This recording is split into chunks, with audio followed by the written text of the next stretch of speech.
যারা সন্ত্রাস উঠিয়ে আমাদের দেশকে অকার্য করার মানে প্রচেষ্টা নিয়েছিল, তাদের হাতে তারা এখন ক্রীড়ানায়ক হয়ে গিয়েছে।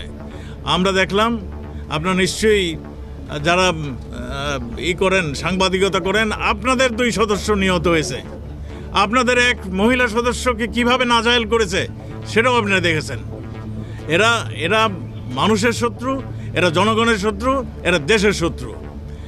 যদিও তারা আমাদের র্যাব, আমাদের পুলিশ বাহিনী, আমাদের বিজিবি বাহিনীর তৎপরতায় তারা সেখান থেকে রক্ষা পেয়েছেন, কিন্তু তাদের চতুর্দিকে এমনভাবে অগ্নিসংযোগ করেছিল যে হাসপাতাল সব তো পুরে ছাই হয়েছে, কিন্তু এই মানুষগুলোকে রক্ষা করা যেত না যদি আমাদের এই পুলিশ বাহিনী, আমাদের বিজিবি বাহিনী, আমাদের র্যাব বাহিনী যদি সময় মতো না ওখানে যেতেন।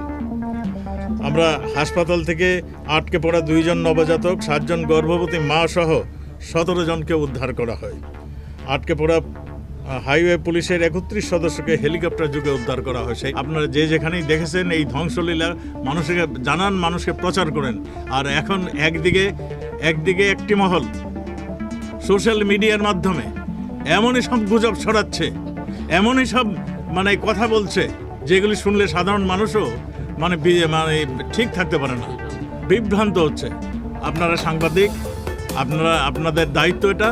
আপনারা এই গুজবের থেকে আমাদের দেশবাসীকে বাঁচাবেন। তারা একসঙ্গে গুজব ছড়িয়েছে একদল, আরেক দল আক্রমণ করেছে, এবং এই রকম সংঘবদ্ধ আক্রমণ শুধুমাত্র ডেডিকেটেড ফোর্সরাই করতে পারে, যেটা নাকি জামাত, বিএনপি এবং এই জঙ্গিদের কাছে রয়েছে। আমরা প্রমাণও পাচ্ছি তাদেরই এটা সংঘবদ্ধ আন্দোলন, সংঘবদ্ধ আক্রমণ।